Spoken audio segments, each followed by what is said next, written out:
Iran Israel ಅಮೆರಿಕದ ನಡುವೆ ಯುದ್ಧ ನಡೀತಾ ಇದೆ. ಇದರ ಎಫೆಕ್ಟ್ ಗದಗ್ನಲ್ಲಿ ಕೂಡ ಆಗ್ತಾ ಇದೆ. ಯಾಕಂತಂದರೆ ಇಡೀ ದೇಶ ಸೇರಿದಂತೆ ಇಡೀ ವಿಶ್ವದಲ್ಲಿ ಕೂಡ ಎಫೆಕ್ಟ್ ಆಗ್ತಾ ಇದೆ. ಅದೇ ರೀತಿಯಾಗಿ ಮುದ್ರಣಕಾಶಿ ಗದಗ್ನಲ್ಲಿ ಕೂಡ ಯುದ್ಧದ ಎಫೆಕ್ಟ್ ಆಗ್ತಾ ಇದೆ. ಈ ಒಂದು ಭಾಗದಲ್ಲಿ ಕೂಡ ಸಾಕಷ್ಟು ಹೋಟೆಲ್ ಉದ್ಯಮಕ್ಕೂ ಕೂಡ ಇದರ ನೇರವಾದ ಎಫೆಕ್ಟ್ ಆಗ್ತಾ ಇದೆ. ನಾವಿಲ್ಲಿ ಒಂದು ಹೋಟೆಲ್ನಲ್ಲಿದ್ದೇವೆ. ಇಲ್ಲಿ ದೃಶ್ಯದಲ್ಲಿ ಕೂಡ ನೋಡ್ತಾ ಇರ್ಬೋದು, ಸಾಕಷ್ಟು ಗ್ರಾಹಕರು ಹೋಟೆಲ್ನಲ್ಲಿ ಉಪಹಾರ ಸೇವನೆ ಮಾಡಲು ಬರ್ತಾರೆ. ಆದರೆ ಇವಾಗ ಏನು ಹೊರಗಡೆ ಪ್ರಯಾಣ ಮಾಡ್ತಾ ಇರ್ತಾರೆ ಅಂಥವರು ಕೂಡ ಹೋಟೆಲಲ್ಲಿ ಉಪಹಾರ ಸೇವನೆ ಮಾಡ್ತಾರೆ. ಆದರೆ ಇವಾಗ ಯುದ್ಧದ ಎಫೆಕ್ಟ್ ಹೋಟೆಲ್ ಉದ್ಯಮಕ್ಕೂ ಕೂಡ ತಾಗ್ತಾ ಇದೆ. ಯಾಕಂದರೆ ಪ್ರಮುಖವಾಗಿ ಹೋಟೆಲ್ನಲ್ಲಿ ಉಪಯೋಗಿಸುವುದು ಕಮರ್ಷಿಯಲ್ ಸಿಲಿಂಡರ್. ಆದರೆ ಇವಾಗ ಕಮರ್ಷಿಯಲ್ ಸಿಲಿಂಡರ್ ಪೂರೈಕೆ ಸಂಪೂರ್ಣವಾಗಿ ಸ್ಥಗಿತವಾಗಿದೆ.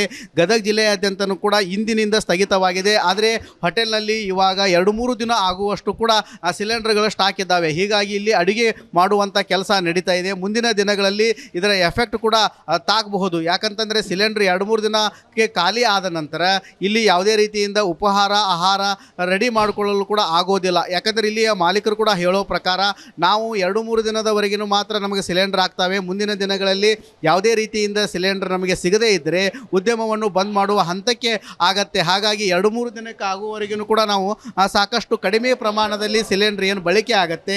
ಅಂದರೆ ಇಲ್ಲಿ ನೋಡ್ತಾ ಇರ್ಬೋದು, ಏನು ವಡ ಆಗಿರ್ಬೋದು, ಬಜ್ಜಿ ಆಗಿರ್ಬೋದು, ಇಂಥ ಐಟಮ್ಸ್ಗಳಿಗೆ ಸಾಕಷ್ಟು ಸಿಲಿಂಡರ್ ಅಂದರೆ ಗ್ಯಾಸ್ ಖರ್ಚಾಗತ್ತೆ.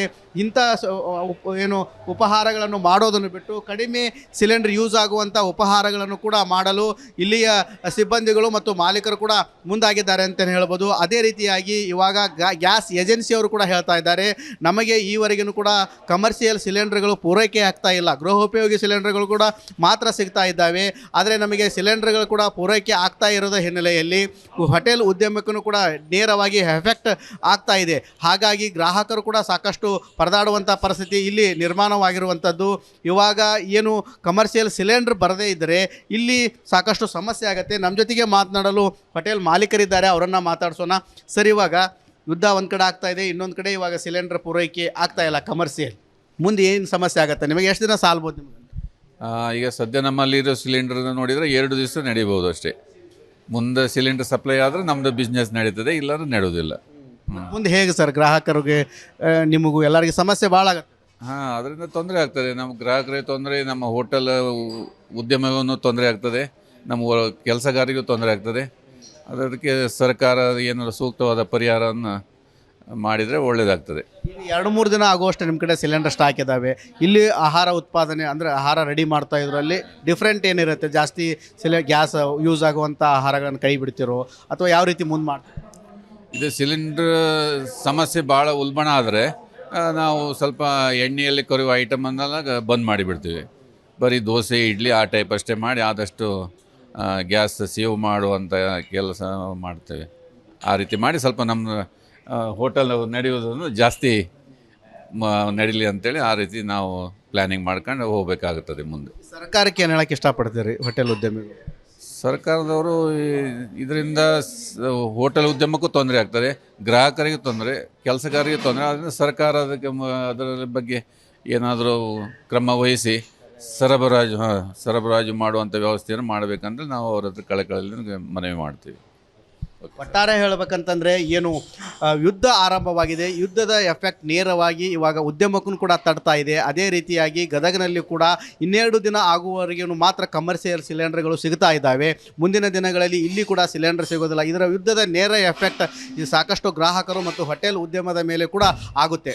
ಕ್ಯಾಮ್ರಾಮ್ಯಾನ್ ಮಂಜುನಾಥ್ ಜೊತೆ Manju Pattar, republic Kannada, Gadag. Iran Israel ಅಮೆರಿಕದ ನಡುವೆ ಯುದ್ಧ ನಡೀತಾ ಇದೆ. ಇದರ ಎಫೆಕ್ಟ್ ಗದಗ್ನಲ್ಲಿ ಕೂಡ ಆಗ್ತಾ ಇದೆ. ಯಾಕಂತಂದರೆ ಇಡೀ ದೇಶ ಸೇರಿದಂತೆ ಇಡೀ ವಿಶ್ವದಲ್ಲಿ ಕೂಡ ಎಫೆಕ್ಟ್ ಆಗ್ತಾ ಇದೆ. ಅದೇ ರೀತಿಯಾಗಿ ಮುದ್ರಣಕಾಶಿ ಗದಗ್ನಲ್ಲಿ ಕೂಡ ಯುದ್ಧದ ಎಫೆಕ್ಟ್ ಆಗ್ತಾ ಇದೆ. ಈ ಒಂದು ಭಾಗದಲ್ಲಿ ಕೂಡ ಸಾಕಷ್ಟು ಹೋಟೆಲ್ ಉದ್ಯಮಕ್ಕೂ ಕೂಡ ಇದರ ನೇರವಾದ ಎಫೆಕ್ಟ್ ಆಗ್ತಾ ಇದೆ. ನಾವಿಲ್ಲಿ ಒಂದು ಹೋಟೆಲ್ನಲ್ಲಿದ್ದೇವೆ. ಇಲ್ಲಿ ದೃಶ್ಯದಲ್ಲಿ ಕೂಡ ನೋಡ್ತಾ ಇರ್ಬೋದು, ಸಾಕಷ್ಟು ಗ್ರಾಹಕರು ಹೋಟೆಲ್ನಲ್ಲಿ ಉಪಹಾರ ಸೇವನೆ ಮಾಡಲು ಬರ್ತಾರೆ. ಆದರೆ ಇವಾಗ ಏನು ಹೊರಗಡೆ ಪ್ರಯಾಣ ಮಾಡ್ತಾ ಇರ್ತಾರೆ ಅಂಥವರು ಕೂಡ ಹೋಟೆಲಲ್ಲಿ ಉಪಹಾರ ಆಹಾರ ಸೇವನೆ ಮಾಡ್ತಾರೆ. ಆದರೆ ಇವಾಗ ಈ ಯುದ್ಧದ ಎಫೆಕ್ಟ್ ಹೋಟೆಲ್ ಉದ್ಯಮಕ್ಕೂ ಕೂಡ ತಾಗ್ತಾ ಇದೆ. ಯಾಕಂದರೆ ಪ್ರಮುಖವಾಗಿ ಹೋಟೆಲ್ನಲ್ಲಿ ಉಪಯೋಗಿಸುವುದು ಕಮರ್ಷಿಯಲ್ ಸಿಲಿಂಡರ್. ಆದರೆ ಇವಾಗ ಕಮರ್ಷಿಯಲ್ ಸಿಲಿಂಡರ್ ಪೂರೈಕೆ ಸಂಪೂರ್ಣವಾಗಿ ಸ್ಥಗಿತವಾಗಿದೆ.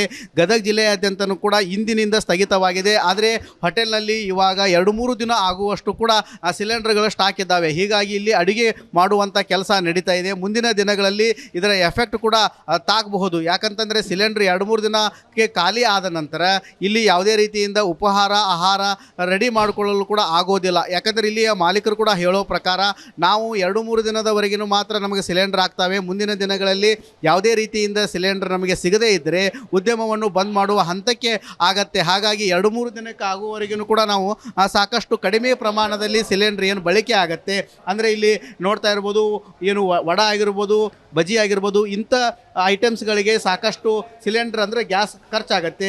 ಇಂಥ ಏನು ಉಪಹಾರಗಳನ್ನು ಮಾಡೋದನ್ನು ಬಿಟ್ಟು ಕಡಿಮೆ ಸಿಲಿಂಡರ್ ಯೂಸ್ ಆಗುವಂಥ ಉಪಹಾರಗಳನ್ನು ಕೂಡ ಮಾಡಲು ಇಲ್ಲಿಯ ಸಿಬ್ಬಂದಿಗಳು ಮತ್ತು ಮಾಲೀಕರು ಕೂಡ ಮುಂದಾಗಿದ್ದಾರೆ ಅಂತಲೇ ಹೇಳ್ಬೋದು. ಅದೇ ರೀತಿಯಾಗಿ ಇವಾಗ ಗ್ಯಾಸ್ ಏಜೆನ್ಸಿಯವರು ಕೂಡ ಹೇಳ್ತಾ ಇದ್ದಾರೆ, ನಮಗೆ ಈವರೆಗೂ ಕೂಡ ಕಮರ್ಷಿಯಲ್ ಸಿಲಿಂಡರ್ಗಳು ಪೂರೈಕೆ ಆಗ್ತಾ ಇಲ್ಲ. ಗೃಹೋಪಯೋಗಿ ಸಿಲಿಂಡರ್ಗಳು ಕೂಡ ಮಾತ್ರ ಸಿಗ್ತಾ ಇದ್ದಾವೆ. ಆದರೆ ನಮಗೆ ಸಿಲಿಂಡರ್ಗಳು ಕೂಡ ಪೂರೈಕೆ ಆಗ್ತಾ ಇರೋದ ಹಿನ್ನೆಲೆಯಲ್ಲಿ ಹೋಟೆಲ್ ಉದ್ಯಮಕ್ಕೂ ಕೂಡ ನೇರವಾಗಿ ಎಫೆಕ್ಟ್ ಆಗ್ತಾ ಇದೆ. ಹಾಗಾಗಿ ಗ್ರಾಹಕರು ಕೂಡ ಸಾಕಷ್ಟು ಪರದಾಡುವಂಥ ಪರಿಸ್ಥಿತಿ ಇಲ್ಲಿ ನಿರ್ಮಾಣವಾಗಿರುವಂಥದ್ದು. ಇವಾಗ ಏನು ಕಮರ್ಷಿಯಲ್ ಸಿಲಿಂಡರ್ ಬರದೇ ಇದ್ದರೆ ಇಲ್ಲಿ ಸಾಕಷ್ಟು ಸಮಸ್ಯೆ ಆಗುತ್ತೆ. ನಮ್ಮ ಜೊತೆಗೆ ಮಾತನಾಡಲು ಹೋಟೆಲ್ ಮಾಲೀಕರಿದ್ದಾರೆ, ಅವರನ್ನು ಮಾತಾಡ್ಸೋಣ. ಸರ್, ಇವಾಗ ಯುದ್ಧ ಒಂದು ಕಡೆ ಆಗ್ತಾ ಇದೆ, ಇನ್ನೊಂದು ಕಡೆ ಇವಾಗ ಸಿಲಿಂಡರ್ ಪೂರೈಕೆ ಆಗ್ತಾ ಇಲ್ಲ ಕಮರ್ಷಿಯಲ್. ಮುಂದೆ ಏನು ಸಮಸ್ಯೆ ಆಗುತ್ತೆ? ನಿಮಗೆ ಎಷ್ಟು ದಿನ ಸಾಲ್ಬೋದು ನಿಮಗೆ? ಈಗ ಸದ್ಯ ನಮ್ಮಲ್ಲಿರೋ ಸಿಲಿಂಡರ್ ನೋಡಿದರೆ 2 ದಿವಸ ನಡೀಬೋದು ಅಷ್ಟೇ. ಮುಂದೆ ಸಿಲಿಂಡರ್ ಸಪ್ಲೈ ಆದರೆ ನಮ್ಮದು ಬಿಸ್ನೆಸ್ ನಡೀತದೆ, ಇಲ್ಲಾಂದ್ರೆ ನಡೆಯೋದಿಲ್ಲ. ಮುಂದೆ ಹೇಗೆ ಸರ್? ಗ್ರಾಹಕರಿಗೆ ನಿಮಗೂ ಎಲ್ಲರಿಗೆ ಸಮಸ್ಯೆ ಭಾಳ ಆಗುತ್ತೆ. ಅದರಿಂದ ತೊಂದರೆ ಆಗ್ತದೆ. ನಮ್ಮ ಗ್ರಾಹಕರಿಗೆ ತೊಂದರೆ, ನಮ್ಮ ಹೋಟೆಲ್ ಉದ್ಯಮವನ್ನು ತೊಂದರೆ ಆಗ್ತದೆ, ನಮ್ಮ ಕೆಲಸಗಾರರಿಗೂ ತೊಂದರೆ ಆಗ್ತದೆ. ಅದಕ್ಕೆ ಸರ್ಕಾರ ಏನಾದರೂ ಸೂಕ್ತವಾದ ಪರಿಹಾರವನ್ನು ಮಾಡಿದರೆ ಒಳ್ಳೆಯದಾಗ್ತದೆ. 2-3 ದಿನ ಆಗುವಷ್ಟು ನಿಮ್ಮ ಕಡೆ ಸಿಲಿಂಡರ್ ಸ್ಟಾಕ್ ಇದ್ದಾವೆ. ಇಲ್ಲಿ ಆಹಾರ ಉತ್ಪಾದನೆ ಅಂದರೆ ಆಹಾರ ರೆಡಿ ಮಾಡ್ತಾ ಇದರಲ್ಲಿ ಡಿಫ್ರೆಂಟ್ ಏನಿರುತ್ತೆ? ಜಾಸ್ತಿ ಗ್ಯಾಸ್ ಯೂಸ್ ಆಗುವಂಥ ಆಹಾರಗಳನ್ನು ಕೈ ಬಿಡ್ತಿರೋ ಅಥವಾ ಯಾವ ರೀತಿ ಮುಂದೆ ಮಾಡ್ತೀವಿ? ಇದು ಸಿಲಿಂಡ್ರ್ ಸಮಸ್ಯೆ ಭಾಳ ಉಲ್ಬಣ ಆದರೆ ನಾವು ಸ್ವಲ್ಪ ಎಣ್ಣೆಯಲ್ಲಿ ಕರಿಯುವ ಐಟಮನ್ನೆಲ್ಲ ಬಂದ್ ಮಾಡಿಬಿಡ್ತೀವಿ. ಬರೀ ದೋಸೆ, ಇಡ್ಲಿ ಆ ಟೈಪ್ ಅಷ್ಟೇ ಮಾಡಿ ಆದಷ್ಟು ಗ್ಯಾಸ್ ಸೇವ್ ಮಾಡುವಂಥ ಕೆಲಸ ಮಾಡ್ತೇವೆ. ಆ ರೀತಿ ಮಾಡಿ ಸ್ವಲ್ಪ ನಮ್ಮ ಹೋಟೆಲ್ ನಡೆಯೋದನ್ನು ಜಾಸ್ತಿ ನಡೀಲಿ ಅಂತೇಳಿ ಆ ರೀತಿ ನಾವು ಪ್ಲ್ಯಾನಿಂಗ್ ಮಾಡ್ಕೊಂಡು ಹೋಗಬೇಕಾಗುತ್ತದೆ ಮುಂದೆ. ಸರ್ಕಾರಕ್ಕೆ ಏನು ಹೇಳೋಕ್ಕೆ ಇಷ್ಟಪಡ್ತೀರಿ ಹೋಟೆಲ್ ಉದ್ಯಮಿಗಳು? ಸರ್ಕಾರದವರು ಇದರಿಂದ ಹೋಟೆಲ್ ಉದ್ಯಮಕ್ಕೂ ತೊಂದರೆ ಆಗ್ತದೆ, ಗ್ರಾಹಕರಿಗೆ ತೊಂದರೆ, ಕೆಲಸಗಾರರಿಗೆ ತೊಂದರೆ. ಆದ್ದರಿಂದ ಸರ್ಕಾರ ಅದರ ಬಗ್ಗೆ ಏನಾದರೂ ಕ್ರಮ ವಹಿಸಿ ಸರಬರಾಜು ಮಾಡುವಂಥ ವ್ಯವಸ್ಥೆಯನ್ನು ಮಾಡಬೇಕಂದ್ರೆ ನಾವು ಅವ್ರ ಹತ್ರ ಕಳಕಳಿಯಲ್ಲಿ ಮನವಿ ಮಾಡ್ತೀವಿ.